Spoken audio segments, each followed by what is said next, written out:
Nang araw na iyon, muling bumuhos ang ulan sa tabing ilog.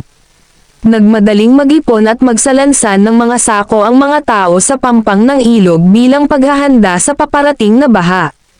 Seryoso ka ba? Hindi ka ba pwedeng humiling ng mas madaling pabor? At saka isa pa, may plano ka ba? Tanong ni Mujan. Wala, sagot ni Hongjusan.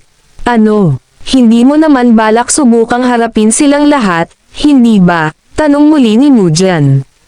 Hinding-hindi. Siyempre hindi. Masyado silang marami.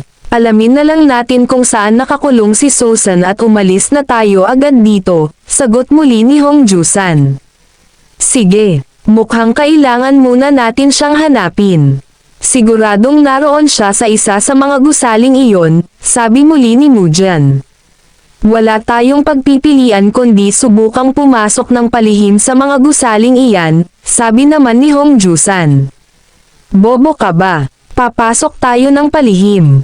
Tingnan mo nga ang suot mong damit. Makikita kanila kahit 1 milya pa ang layo mo sa kanila, sagot ni Mujan. Paano kung magbalat kayo tayo sa pamamagitan ng paglalagay ng kaunting putik sa ating mga damit, sabi muli ni Hongjusan. Seryoso ka ba dyan sa mga sinasabi mo?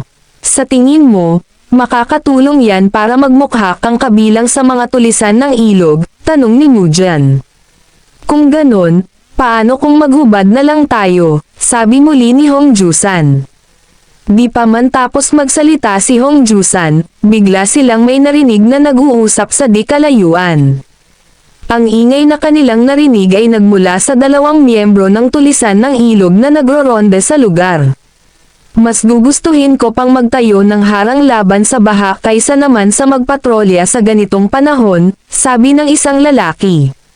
Mas mabuti na ang ganito kaysa naman tiisin ko ang masamang ugali ng ating pinuno habang gumagawa ng harang, sabi naman ng isa. Nang marinig ang pag-uusap ng 2 lalaki, sina Mujan at Hongjusan ay sobrang nagulat at sila ay nanatiling tahimik habang hinihintay nilang makalampas ang mga tulisan. Ngunit ayon kay Mujan, kung sila ay mananatili sa kanilang tinataguan, maaari silang matuklasan ng mga tulisang iyon. Inisip ni Mujan kung dapat ba silang magtago sa ilalim ng tulay, ngunit napagtanto niyang hindi sapat ang espasyong iyon para sa kanilang dalawa ni Hongjusan. Nagdesisyon si Mujan na magtago sa likod ng isang malaking bato habang si Hongjusan naman ang nagtago sa ilalim ng tulay. Sumulyap si Mujan kay Hongjusan habang sumisenyas gamit ang mga kamay nito.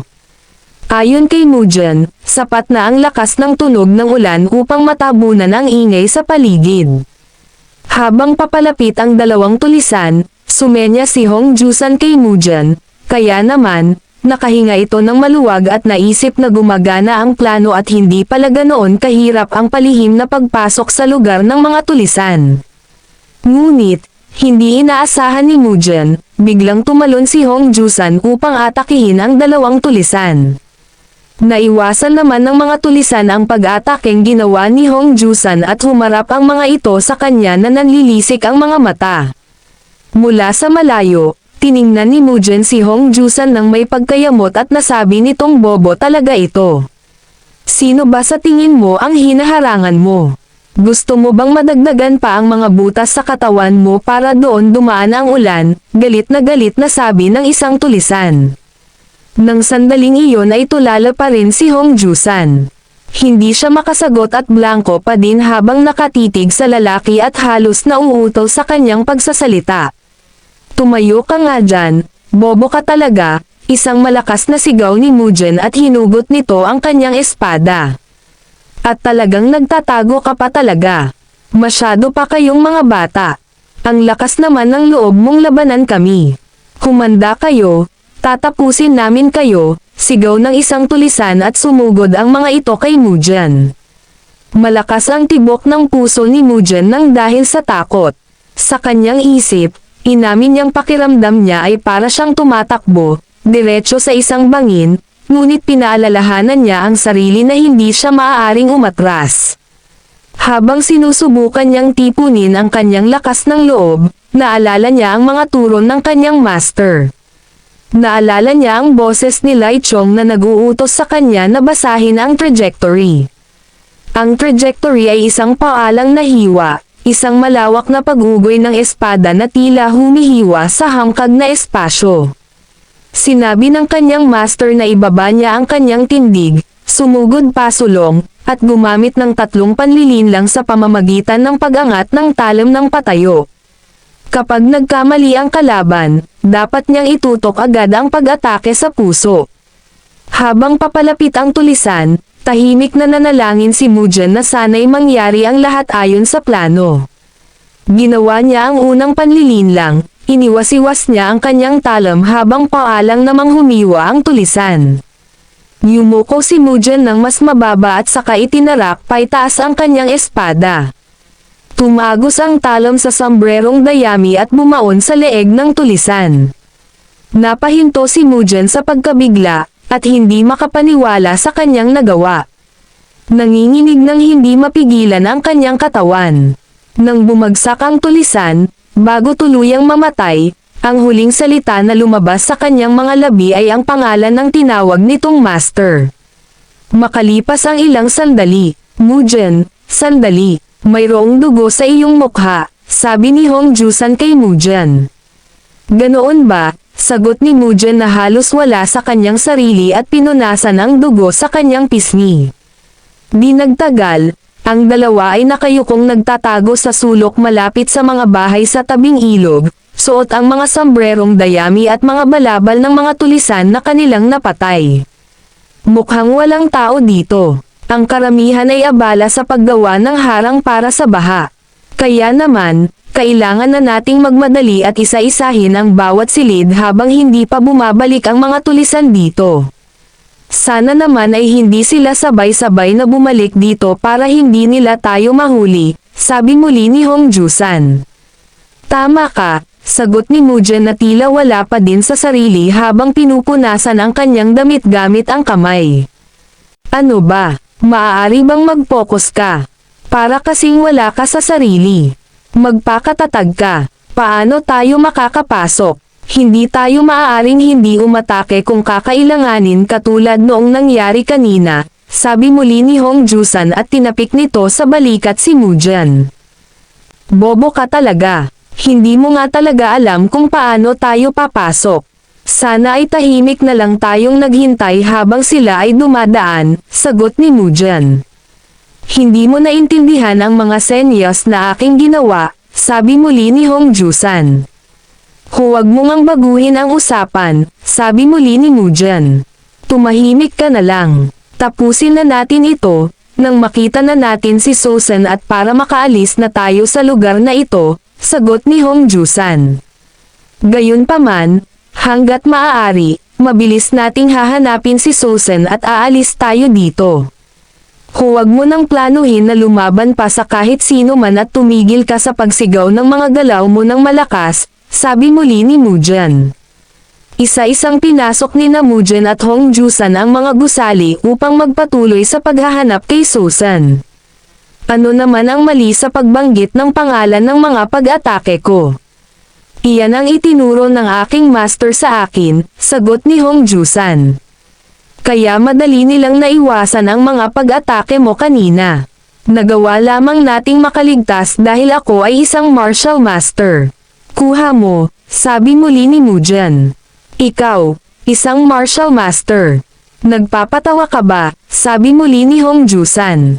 Hindi mo ba narinig? Ako ay tinawag na master noong mga tulisan na nakalaban natin kanina, sabi muli ni Mujin.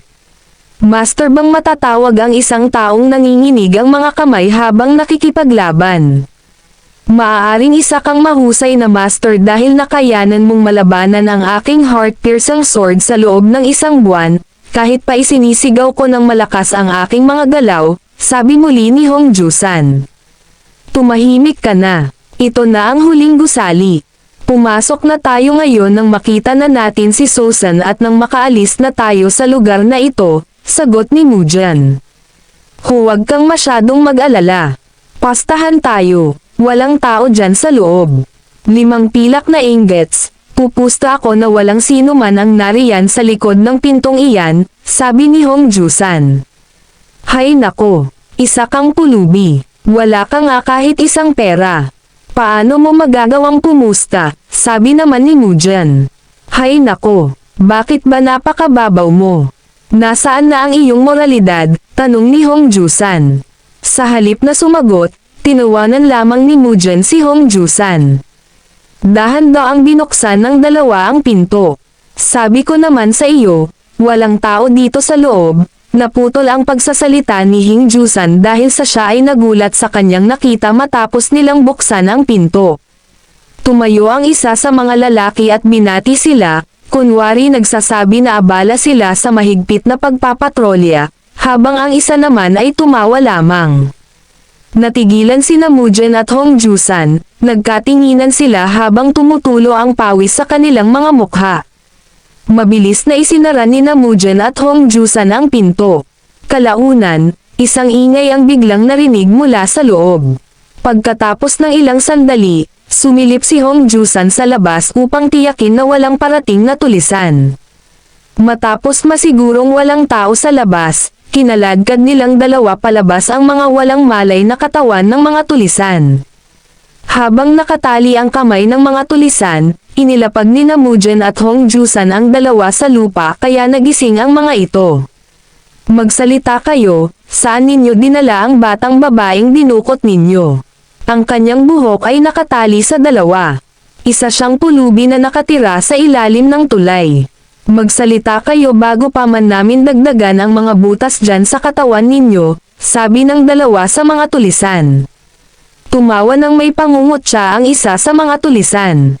Alam mong makipaglaban gamit ang iyong mga kamao.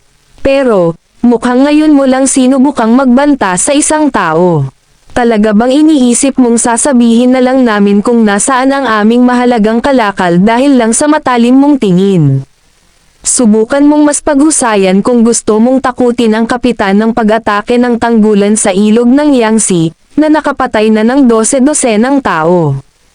Kailangang mas nakakatakot ka pa kaysa sa sarili naming pinuno, hindi ba? Sabi ng tulisan. Nainis si Mujan at palihim na nagmura sa sarili. Inakala kasi niyang sapat na ang simpleng pagpapakita ng talam upang mapagsalita ang lalaki, ngunit siya ay nabigo. Ngayon ay desperado niyang iniisip kung ano ang dapat nilang gawin. Lumapit si Hong Jusan kay Mujan at pabulong na nagsabi na baka may ibang paraan. Ibang paraan? Anong ibig mong sabihin? Tanong ni Mujan. Ang ibig kong sabihin, hindi natin maaaring dalhin ang kanilang pinuno dito para takutin sila, sagot ni Hong Jusan. Bigla namang nakaisip ng paraan si Mujan. Kung hindi nila magagawang mapagsalita ang mga tulisan, naisip ni Mujan na i-torture ang mga ito para magsalita. Tahimik na tumalikod si Mujan habang si Hong Jusan naman ay naguguluhan dahil naiisip din ito kung ano kaya ang binabalak gawin ni Mujan. Inilabas ni Mujan mula sa kanyang bulsa ang isang maliit na pakete. Ito ay naglalaman ng wolfsbane. Ang wolfsbane na dala-dala ni Mujan ay halamang gamot para sa panahon ng pangangailangan. Ginagamit ito upang maibsan ang sakit, ngunit ginagamit din ito sa paglalason ng tao. Kung dadagdagan niya ito ng ugat ng licorice, ugat ng Romania, at luya, na tumutulong sa pagpapabuti ng daloy ng dugo, magagawa niyang mapabilis ang epekto nito. Ayon kay Mujan, hindi niya gustong mang-torture ng tao at saka hindi din naman niya alam kung paano gawin ito. Ayon pa sa kanya, gagamitin lamang niya ang wolfsbane para isipin ng mga tulisan na ito ay isang lason. Sumahod si Mujan ng tubig mula sa ulan upang gawing pangtunaw sa wolfsbane. Kumuha si Mujan ng kapirasong wolfsbane at dinurog niya ito at nilagyan ng tubig at pagkatapos ay inilubog niya ang karayom dito. Ano naman kayang ginagawa niya? Tanong ng isang tulisan. Si Hong Jusan naman ay nag-iisip pa din kung ano kaya ang ginagawa ni Mujan. Lumapit si Mujan sa mga tulisan at dahan-dahang inilapit ang karayom at itinuro ito sa mukha ng isang tulisan. Gusto mo bang malaman kung ano ang aking gagawin? Dahil sinasabi mong mas kinatatakutan mo ang sarili mong master kaysa sa pagpapahirap ko, nais kong subukan iyon. Sino man ang matusok ng karayom na ito ay makakaranas ng matinding sakit sa bawat isa sa kanilang mga ugat at pagkatapos ay mamamatay. Mas masakit ito kaysa sa ilang butas lang sa katawan mo. Ganyan ko pinapatay ang mga bantay na nagpapatrol, sagot ni Mujan. Huwag mo akong pagsinungalingan. Paano naman malalaman ng isang gumagamit ng espada ang tungkol sa sining ng lason, sabi muli ng tulisan. Kung ganoon, ikaw mismo ang humusga, sabi muli ni Mujan. Si Mujan ay medyo nakaramdam ng tensyon dahil iniisip niya na mapipilitan talaga siyang gawin ito. Ayon pa kay Mujan, hindi niya alam kung gaano kalakas ang magiging epekto ng lason dahil hindi na siya nagkaroon ng pagkakataon na masukat ang dami ng sangkap nito. Kung masyado namang mahina ito, magkakaroon naman ng pagkakataon ang mga tulisan na matalo sila ng mga ito. Nang dahil sa wala ng ibang pagpipilian, itinusok ni Mujan ang karayom sa dibdib ng isang tulisan. Matapos maitusok ang karayom, natigilan naman ang tulisan, at ayon dito, wala namang nangyayaring epekto sa kanya. Ngunit, sa isang iglap, sumabog ang dugo mula sa bibig ng tulisan. Habang ang isa pang tulisan na kasama nito ay sumigaw ng dahil sa matinding takot. Matapos ang ilang sandali, ang tulisan ay nawalan ng malay at ang mga ugat sa katawan nito ay bumakat sa balat nito. Sobrang nabigla si Mujan sa nangyari. Hindi siya makapaniwala na nagawa niyang mapatay ang tulisan.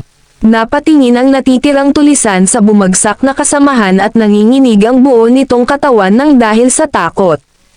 Hinawakan ni Mujan sa leeg ang isa pang tulisan.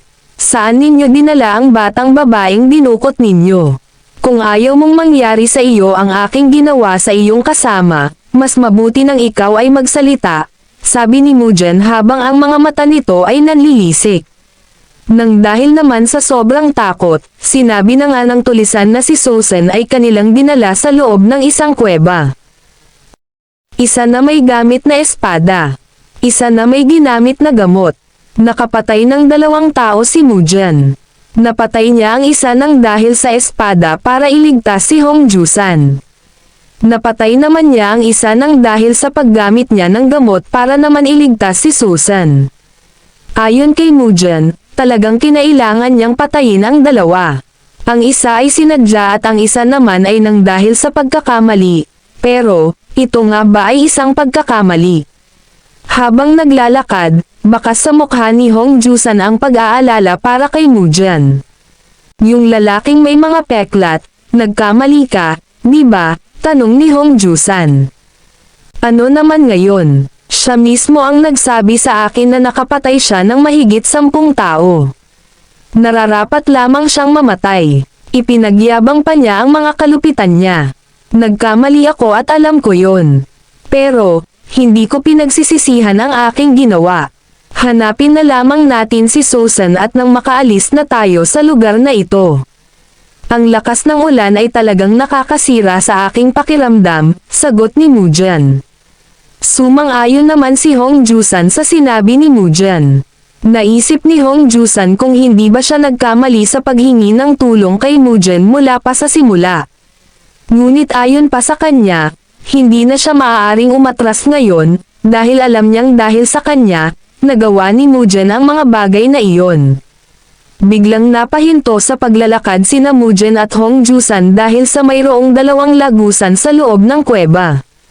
Alin kaya sa 2 ito ang tamang daan? Mayroong mabahong amoy ang nagmumula dito sa lagusan sa kanan, sabi ni Mujan. Wala naman akong naaamoy na kakaiba dito sa lagusan sa kaliwa. Dapat ba tayong maghiwalay? O maaari kang magbantay habang isa-isa ko silang tinitingnan, sabi naman ni Hongjusan. Bago pa man makasagot si Mujan, bigla namang naramdaman ni Hongjusan na parang may paparating.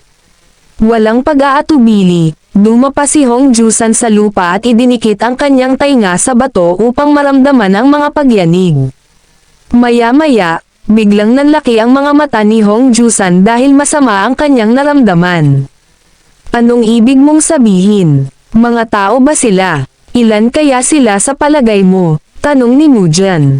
Lahat sila, sagot ni Hong Jusan na halos isang pawisan at nanginginig ang buong katawan.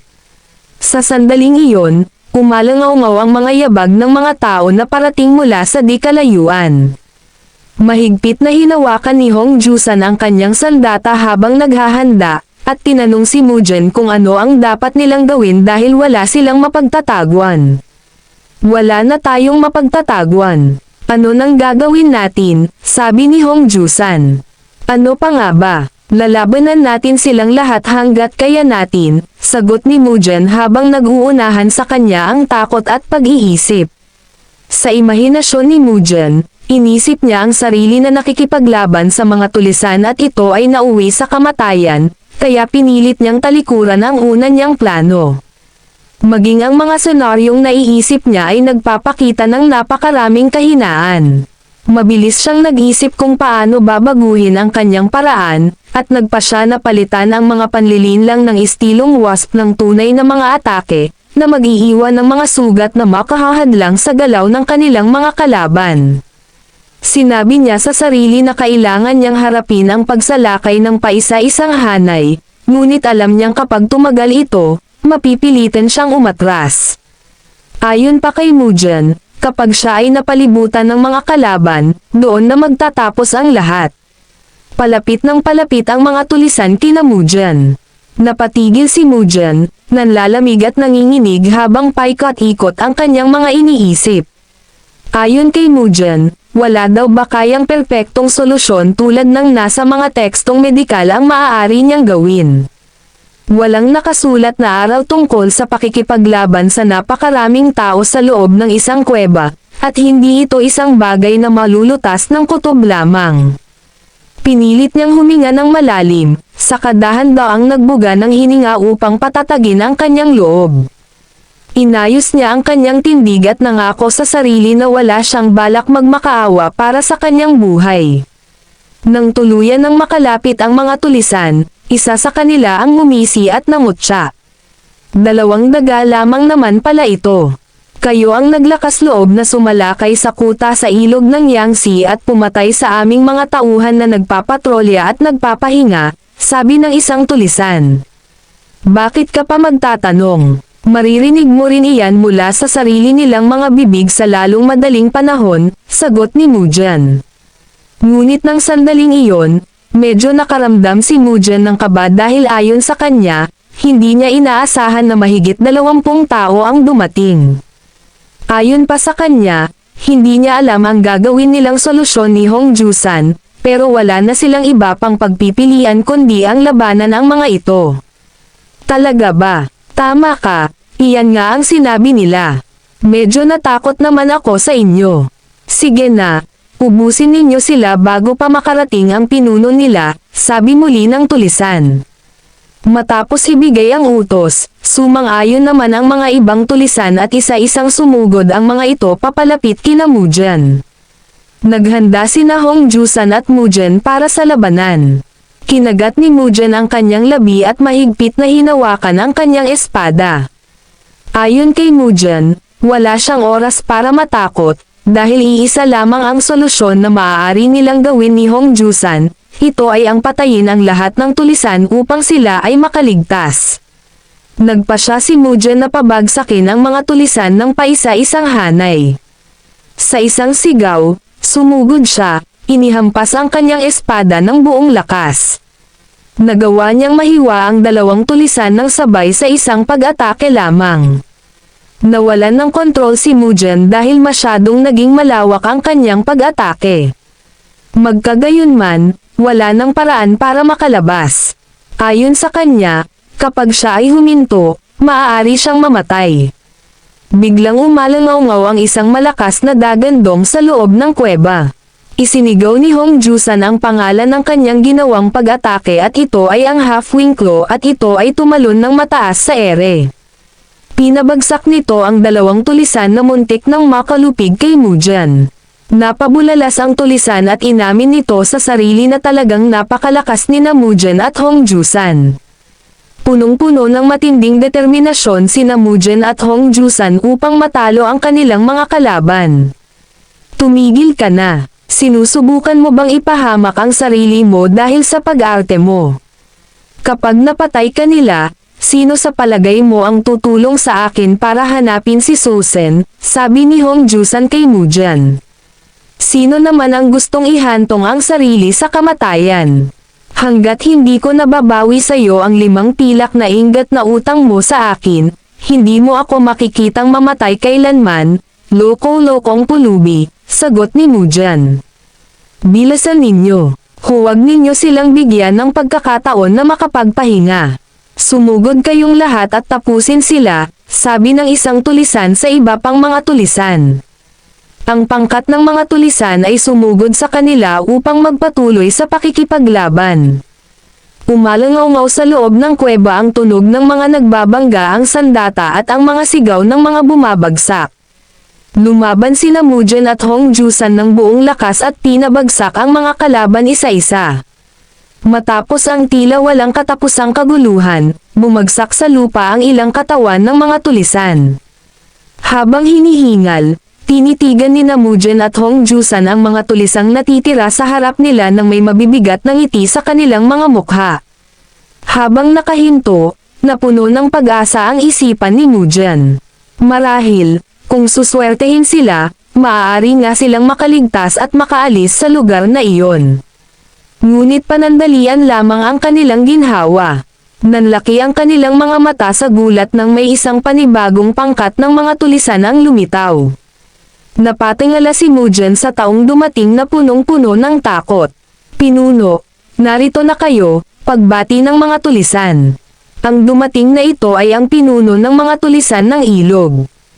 Anong klaseng nilalang itong nasa ating harapan, sabi ni Mujin at ang katawan nito ay sobrang nanginginig dahil nakakaramdam siya ng takot. Sa harap nila, humakbang ang pinuno ng mga tulisan habang ito ay nakatitig sa kanila ng may mapanlinlang na ngisi. Maraming hangal ang nagtangkang lusubin ang kuta sa ilog ng Yangtze. Pero, matapos ko silang patayin lahat, medyo nainip na ako sa kakulangan ng mga humahamon. At ngayon, may mga daga na marunong sa martial arts. Napakasaya, sabi ng pinuno ng mga tulisan. Yumuko ito at pagkatapos ay hinawakan ang sugat ng namatay na tulisan. Matapos hawakan ang sugat, itinaas nito ang kanyang daliri, tinikman ang dugo at pagkatapos ay hamalakhak ito ng napakalakas at umalangaw ang tunog sa loob ng kuweba. Nabahala si Mujin dahil nakaramdam siya ng chi sa malakas na halakhak ng pinuno ng mga tulisan at ayon kay Mujin, ang nilalang na ito ay maaaring nabibilang sa mga nasa unang antas bilang isang mandirigma. Walang kwenta ang mga sinasabi mo. Magsalita ka ng magsalita kung gusto mo. Mukhang ang paninira lamang naman ang alam mong paraan para makaramdam ka ng pagmamataas sa sarili mo, maruming pulubi na may dalang palakol. Ang pulubing hindi marunong sa tamang asal ay nararapat na maparusahan, sabi ni Hong Jusan at nang dahil sa sobrang galit, sumugod na ito gamit ang kanyang espada. Mukha ba akong mahina para sa iyo? Tumahimik ka. Itigil mo na lamang ang pagsigaw mo ng mga galaw na iyong gagawin. Masyado kang maingay, sagot ng pinuno ng mga tulisan at inilahad nito ang kamay para saluhin ang hampas na gagawin ni Hong Jusan. Jusan, sandali. Huwag kang masyadong magmadali, isang malakas na sigaw ni Mujin. Kung sasabihin ko man ang mga galaw ko o hindi, nasa akin na iyon at wala ka ng pakialam doon, sabi muli ni Hong Jusan. Sige ba, sabihin mo kung ano ang gusto mong sabihin. Talaga bang gusto mo nang mamatay, sagot ng pinuno ng mga tulisan. Gamit ang espada, sinangga ni Mujin ang palakol na gamit ng pinuno ng tulisan upang tulungan si Hong Jusan. Bagaman ang palakol ay bahagyang sumagi sa balikat ni Hong Jusan at napunit ang piraso ng tela sa kasuotan nito. Nagpatuloy sa pag-atake ang pinuno ng mga tulisan at sinipa nito ng napakalakas sina Mujin at Hong Jusan. Ayon kay Mujin, ang pinuno ng mga tulisan ay hindi maikukumpara sa kanyang master, pero medyo mabigat ang chi nito. Pakiramdam niya ay siya ay masusuka. Pero, pinananatili niya ang kaunting pakikipag-ugnayan at tapusin ang laban sa lalong madaling panahon. Masarap maranasan ulit ang ganitong kasiyahan. Halika, subukan ninyo ulit ako. Sino ang mauuna sa inyong dalawa, sabi muli ng pinuno. Pumintig naman ng mabilis ang puso ni Mugen nang maunawaan niyang wala silang paraan para tapusin ang labang ito nang mabilis at nag-isip siya kung dapat ba siyang umatake mula kaliwa o kanan. Ano na, wala ba sa inyong magsisimula? Kung ganoon, ako na ang magsisimula. Babagalan ko lamang, para naman tumagal-tagal pa itong labanan natin, sabi muli ng pinuno at nagsimula na itong iwas-iwas muli ang kanyang palakol. Umatras naman si Mugen upang maiwasan ang hampas ng palakol dahil sa bilis ng ginawang pag-atake ng pinuno ng mga tulisan, maaaring mahiwa ang kanyang balat. Ayon kay Mugen, napakahirap basahin ang galaw ng pinuno ng mga tulisan dahil kahit na sobrang laki nito, nagagawa pa din itong gumalaw ng napakabilis. Magkagayunman, kung ihahalin tulad sa galaw ng kanyang master, mas malinaw na nakikita niya ang galaw nito kaya naman, nagagawa pa din niyang masundan ito. Sa sandaling iyon, buong lakas na tumakbo si Hong Jusan upang umatake at isinigaw nito ang 4 blows and 9 bows, ang pangalan ng gagawin nitong pag-atake. Sobra namang nagulat si Mugen dahil sa ginawa ni Hong Jusan at napatanong ito sa kanyang sarili kung hindi ba natatakot si Hong Jusan dahil masyadong malakas ang loob nito para atakihin ang pinuno ng mga tulisan. Iwinasiwas ni Hong Jusan ang hawak niyang baston at agad namang tumalon ang pinuno ng mga tulisan upang makaiwas kay Hong Jusan. Napagtanto naman ni Mugen na para bang pinaglalaroan lamang sila ng pinuno ng mga tulisan. Pagkalapag, tinuhad naman ng pinuno ng mga tulisan si Hong Jusan sa bandang tiyan nito, dahilan upang mahirapan itong huminga. Ayon kay Mugen, sila ay parang mga laruan lamang sa mga tulisan, parang mga daga sa harapan ng isang malaking pusa. Pero, ayon pa sa kanya, hindi lamang siya basta daga. Siya ay isang daga na pinalaki ng isang tigre. Kaya naman, hahanap at hahanap siya ng paraan ano pa man ang mangyari. Kung walang malinaw na sagot, gagawa siya ng paraan. Kakagat at kakalmo din siya kung iyon ang kinakailangan. Napaatras si Hong Jusan sa sakit habang ibinaling naman ng pinuno ng mga tulisan ang kanyang atensyon kay Mugen. Muling inihampas ng tulisan ang palakol ng paulit-ulit, at nagawa naman ni Mugen masangga ang bawat hampas. Habang pinag-aaralan ni Mugen ang galaw ng kanyang kalaban, napansin niyang limitado lamang sa patayo at paalang na pag-atake, at walang mga tusok ang ginawa nito. Napag-isip-isip niyang mas mahirap iangat ang palakol pataas kumpara sa espada, kaya mas matagal ang paglipat mula sa paalang na hampas patungo sa patayong atake. Ayon kay Mugen, kung itataas ng kanyang kalaban ang braso, maaari niyang puntiryahin ang katawan nito. Pero, bago pa niya may sigawa ang planong kanyang naiisip, muling sumugod si Hong Jusan at isinigaw nito ang dog-beating jump smash and crouching sky leap. Medyo nakaramdam ng inis si Mugen dahil sa tuwing magkakaroon siya ng pagkakataong umatake, laging sumisingit si Hong Jusan at pagkatapos ay palagi pang sumisigaw ng ginagawa nitong pag-atake. Kahit anong pag-atake naman kasi ang gawin nito, bogbog lamang naman ang kanyang inaabot. Tulad nga ng inaasahan, balewala pa din ang ginawang pag-atake ni Hong Jusan at nauwi na naman ito sa pagkatalo at ito ay tumilapon na naman. Nang magkaroon ng pagkakataon si Mugen, siya ay muling umatake dahil naisip niya na hindi sila tatagal ni Hong Jusan sa ganoong sitwasyon. Kaya naman, naisip niyang lumikha ng bagong pagkakataon kahit ano pa man ang maging kapalit nito. Mukhang may ninanais kang gawin. Paano kung ipakita ko sa iyo ang isang pagkakataon, sabi ng pinuno ng mga tulisan kay Mugen. Sobra namang nagulat si Mugen dahil naisip niya na nababasa ng tulisan ang kanyang mga binabalak gawin. Muling inihampas ng tulisan ang palakol at nasanggan naman ito ni Mugen. Pero, kahit nasanggan niya ang pag-atakeng iyon, natulak pa din siya paatras sa lakas ng puwersa nito. Buong lakas na muling sumugod si Hong Jusan, at sumigaw ito ng bold head smash, ang pag-ataking sunod na kanyang ginawa. Nang mga sandaling iyon, nagtataka si Mugen dahil nakita niyang nakangiti si Hong Jusan habang umaatake. Ang pag-ataking ginawa pala ni Hong Jusan ay isang pagkukunwari lamang, binatawan nito ang kanyang hawak na baston at muli itong sumigaw ng Hemp Harvest Beggar. Saglit namang natigilan ang tulisan dahil hindi niya naintindihan ang ibig sabihin ni Hong Jusan sa isinigaw nito habang si Mugen naman ay nananatili pa ding nakangiti. Mabilis namang nakagalaw ang tulisan at agad nitong sinipa si Hong Jusan sa baba nito na naging dahilan ng paglabas ng kaunting dugo sa kanyang ilong. Mabilis namang nahawi ni Hong Jusan ang paa ng tulisan at nahawakan niya ito sa braso. Sa sandaling iyon, sinunggaban ni Mugen ang pagkakataon. Sumugod siya pasulong habang nakataas ang espada, samantalang niyakap ni Hong Jusan ang kanang braso ng pinuno upang pigilan itong makagalaw. Iniisip ko kung ano ang kahulugan ng kakaibang galaw na iyong sinabi. Pero, hindi na masama, sabi muli ng pinuno ng mga tulisan habang mahigpit na pinipigilan ni Hong Jusan ang braso nito upang hindi nito magawang may hampas ang hawak nitong palakol. Nag-alab ang determinasyon sa mga mata ni Mugen habang siya ay papalapit. Ayon sa kanya, hindi maaaring masayang ang pagkakataon na ipinagsapalaran ni Hong Jusan ang sariling buhay.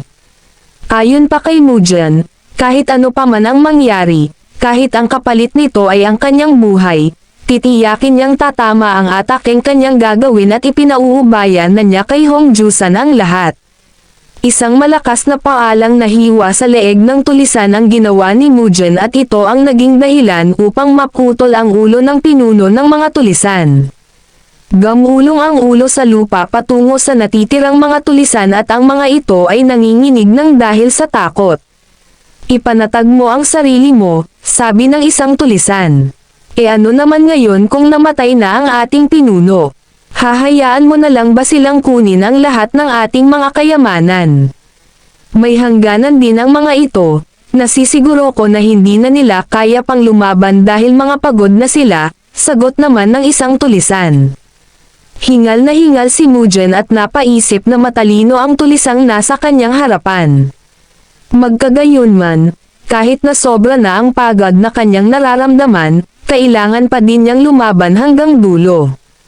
Maghanda kayong lahat, tayo naman ang lalaban sa kanila, sigaw ng tulisan at agad namang sumang-ayon sa kanya ang iba pang mga tulisan. Agad na kinuha ni Hong Jusan ang pakete na naglalaman ng Wolfsbane sa bulsa ni Mugen at inilubog niya ang mga karayom dito. Matapos noon, inilagay ni Hong Jusan ang mga karayom sa pagitan ng kanyang mga daliri sa kamay. Heaven Clouding Flower Rain, isang malakas na sigaw ni Hong Jusan at inihagis niya ang mga karayom patungo sa mga tulisan. Nanlaki ang mga mata ni Mugen dahil sa ang ginawa ni Hong Jusan ay dapat na isang panlilinlang lamang. Naiintindihan niya ang panlilinlang tungkol sa pangalan ng galaw, pero, ang ginawa ni Hong Jusan ay basta na lang imbentong kalokohan. Hindi nito mapapaulap ang langit gaya ng sinasabi ng pangalan nito, at hindi rin ito didikit sa laman ng tao tulad ng mga talulot ng bulaklak. Ang mga karayom ay isa-isang tumusok sa iba't ibang parte ng katawan ng dalawang tulisan na nasa harapan. Sa ilang sandali pa, ang dalawang tulisan ay bumagsak at pagkatapos ay nangisay habang bumubula ang bibig. Natigilan si Mugen. Totoo nga na nalason ang mga tulisan. Maswerte sila, pero, kung ganoon nga ang nangyari, sino ang may pananagutan sa pagkamatay ng mga tulisan? Ano ang sandatang iyan? Iyan ba ay isang nakatagong sandata? Tanong ng tulisan. Oo, tama ka nga. Ito ay isang nakatagong sandata. Tulad ng nakikita mo, ito ay hinaluan ng isang espesyal na lason na maaaring magdulot ng kamatayan sa isang simpleng gasgas lamang. Lumapit ka kung gusto mo. Masisiguro kung kahit kalahati sa inyo ay magtatapos na katulad nila, o gusto mo bang tapusin na ito dito? Tulad ng sinabi mo, Sino ang mag-aalala kung patay na ang inyong pinuno? Ang kayamanan ninyo lang ang mahalaga, hindi ba? Pero hindi namin iyon pinapahalagahan. Naririto kami dahil sa mga batang dinukot ninyo, paliwanag ni Mujan. Imposible. Ang mga pulubing iyon. Wala ba talaga kayong pakialam sa aming mga kayamanan? Ginagawa ninyo ang lahat ng ito nang dahil lamang sa mga batang pulubi. Sa palagay ba ninyo ay paniniwalaan ko ang mga sinasabi ninyo? Tanong ng tulisan na may halong pagkagulat. Hindi mo kailangang gawin kung ayaw mo. Alamin mo lang na ang patuloy na pakikipaglaban ay magreresulta sa iyong kamatayan. Kung naiintindihan mo ang ibig kong sabihin, aalis na kami at magpapatuloy na kami sa aming pupuntahan, sagot ni Mujan. Ang sino mang susunod sa amin ay makakaranas din ng heaven clouding flower rain, sabi naman ni Hong Jusan at nagpatuloy na sila ni Hong Jusan na pumasok sa loob ng kuweba. Nang makaalis ang dalawa, nagkagulo ang mga tulisan at nagtakbuhan palabas ng dahil sa takot. Habang naglalakad papasok sa loob ng kuweba, narinig ni na Hong Jusan at Mujan ang tinig ng isang bata na tinawag ang pangalan ng kanyang ama. Ang tinig na iyon ay nagmula sa batang si Susan na nakakulong sa dulong parte ng kuweba kasama ang iba pang mga bata na dinukot din ng mga tulisan. Matapos masagip ang mga batang pulubi sa mga tulisan, agad na ibinalik ni Mujan at Hong Jusan ang mga ito sa kanilang mga magulang. Masayang-masaya si Susan dahil sa wakas ay nakabalik na siya sa kanyang ama na matagal ding nang ulila sa kanyang pagkawala. Habang paalis na sina Mujan at Hong Jusan, yumuko ang mga pulubi bilang pasasalamat para sa pagliligtas sa mga batang pulubi. Napansin ni Mujan ang sugat sa daliri ni Hong Jusan at naisip na mabuti na lang at hindi ito naging malala. Matapos ang mahabang araw at mahabang oras ng pakikipaglaban, nagdesisyon na sina Mujan at Hong Jusan na bumalik na sa kanilang tinutuluyan upang makapagpahinga. Ano nang binabalak mong gawin ngayon? Tanong ni Mujan kay Hong Jusan. Hindi pa ako sigurado. Wala pa akong anumang naiisip. Pero, mas makakabuti siguro para sa akin na sumama na sa iyo sa paglalakbay simula ngayon, sagot ni Hong Jusan. Ayon kay Hong Jusan, hindi niya alam kung ano ang magiging reaksyon sa kanya ng pinuno ng pangalawang himpilan, dahil siya ay kabilang sa secular na pangkat, at ito din ang dahilan kung bakit hindi siya maaaring manatili sa Chongqing.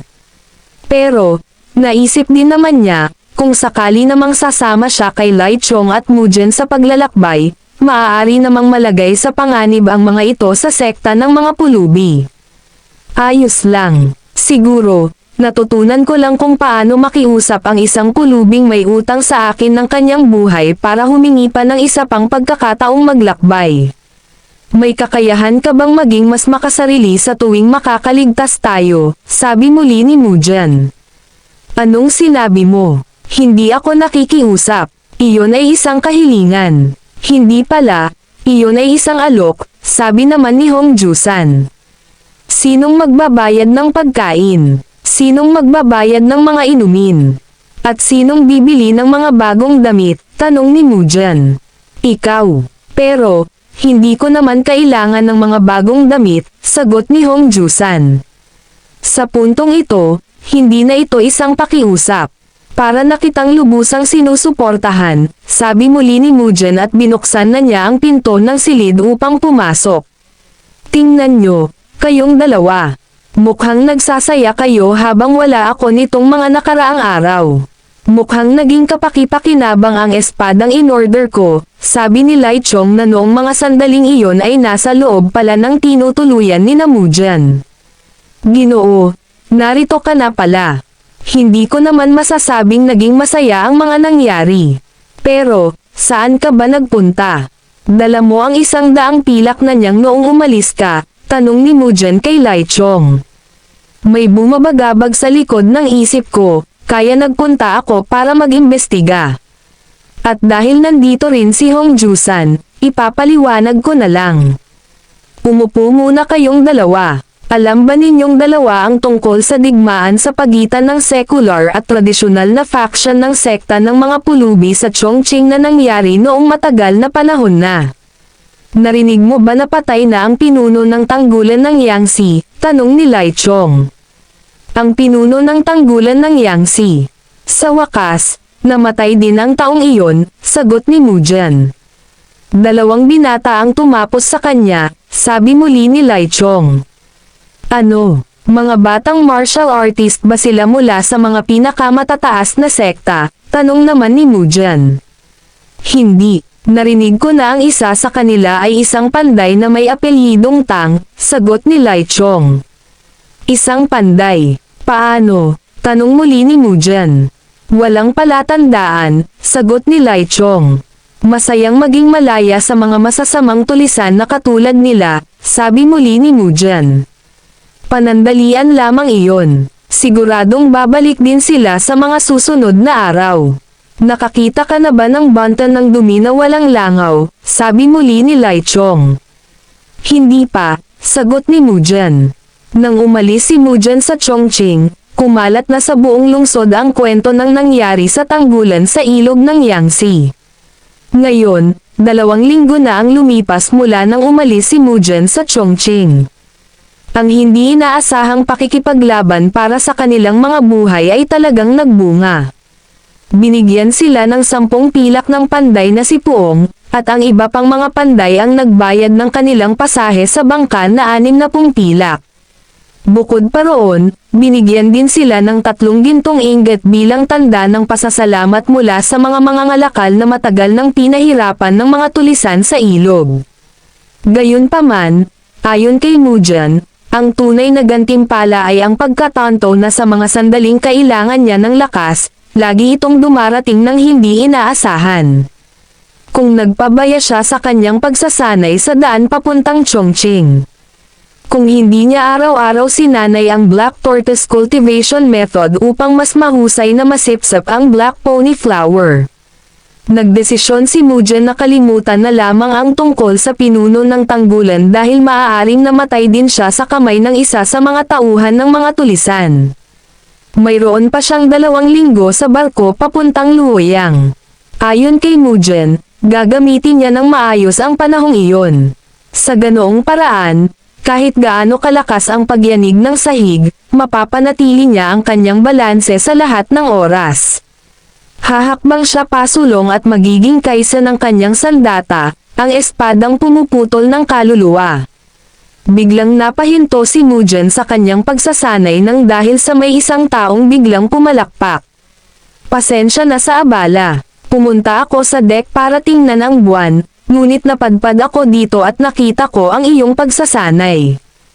Humihingi ako ng paumanhin sa panunood ng iyong pagsasanay nang walang pahintulot. Ang pangalan ko ay Namgang Miyong.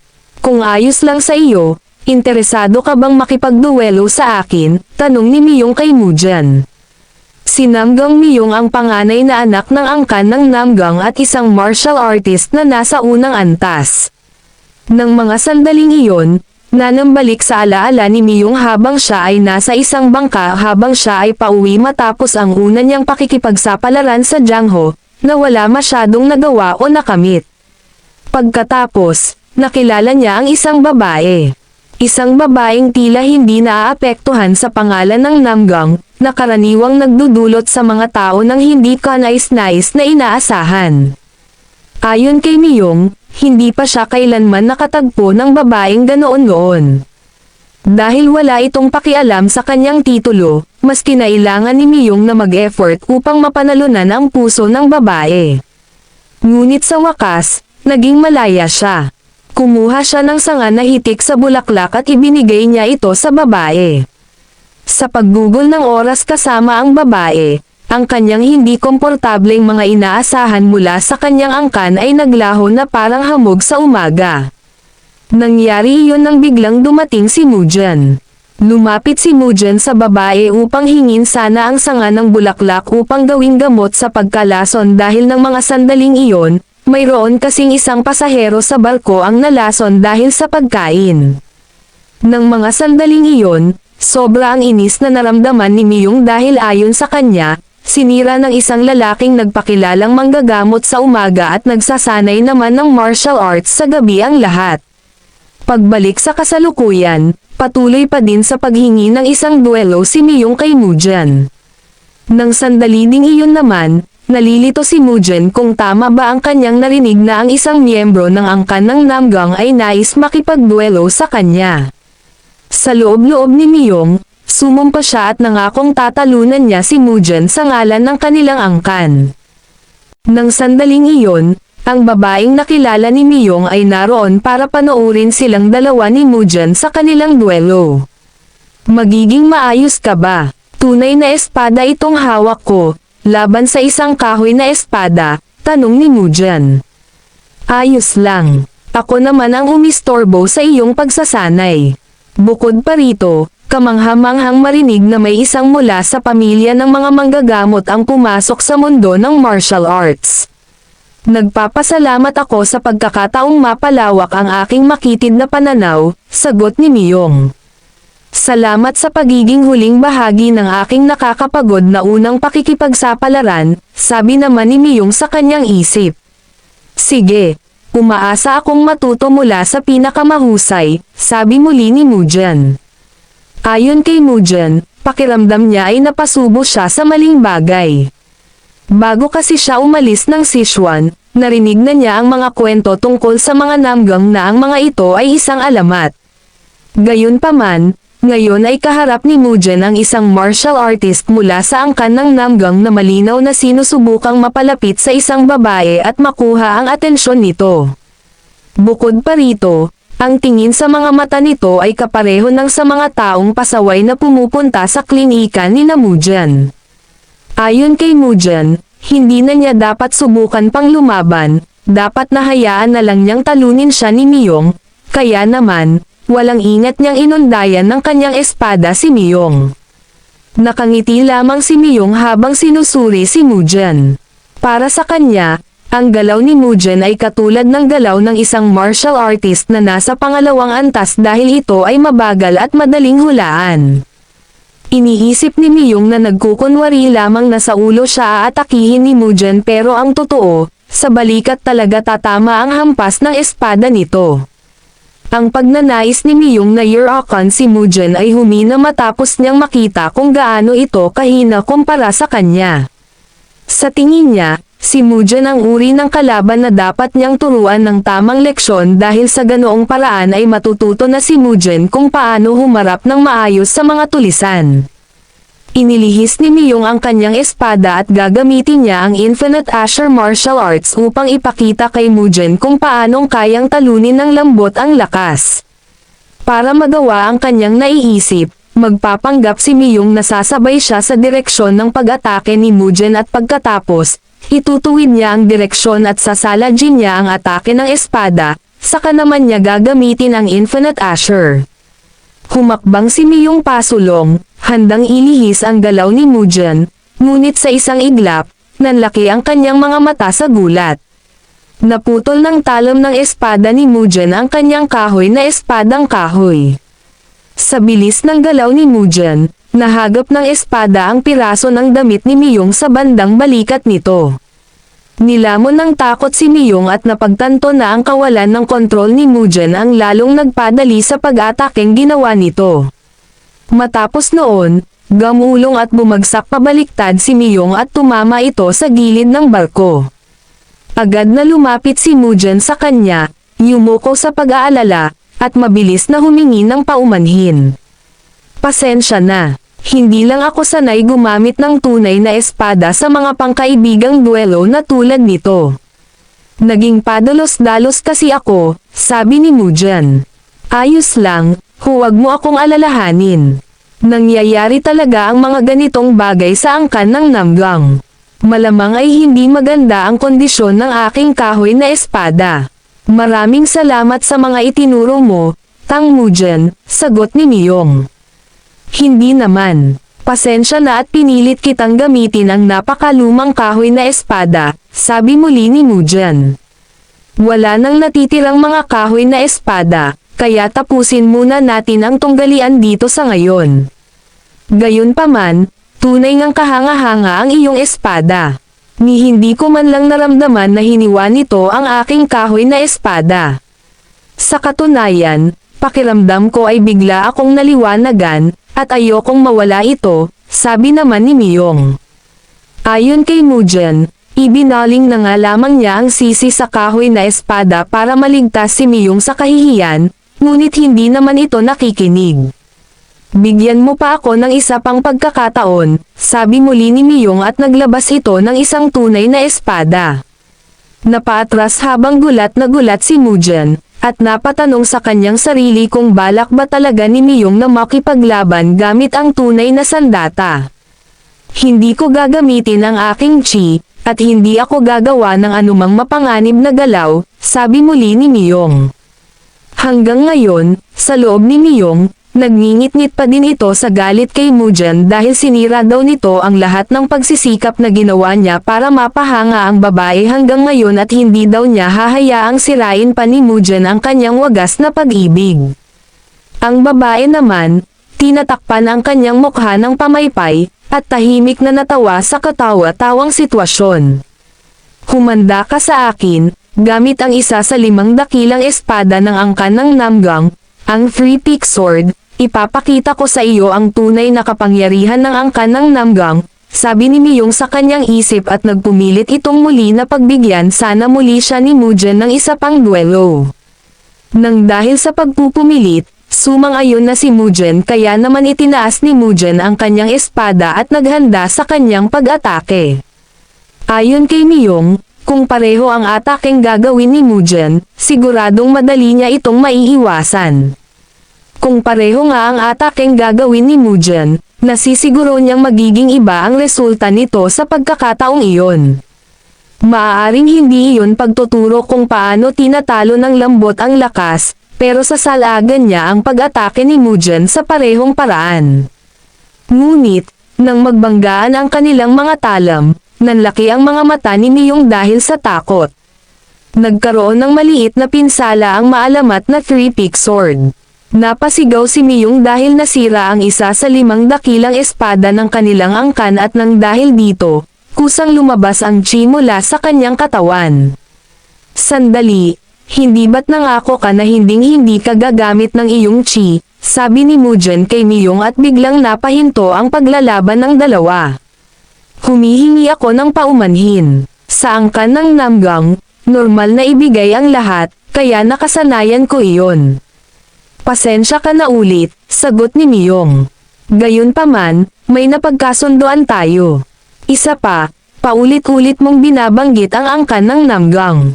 Tapusin na natin ito ngayon, magpasalamat na lamang tayo at walang nasaktan sa ating dalawa, sabi muli ni Mugen. Mahigpit na hinawakan ni Miyong ang kanyang espada at pagkatapos ay siya ay yumuko at tinanggap ang kanyang pagkatalo. Ngunit punong-puno ng kahihiyan ang kanyang isipan. Tahimik niyang inamin na napahiya siya ng 3 beses sa maikling panahon. Higit sa lahat, dinala niya ang pangalan ng kanyang angkan sa kahihiyan at naisip niya kung ano kaya ang sasabihin ng ibang tao kapag nalaman nila ito. Tiningnan ni Miyong ang kanyang sirang espada at ito ay muling kinabahan.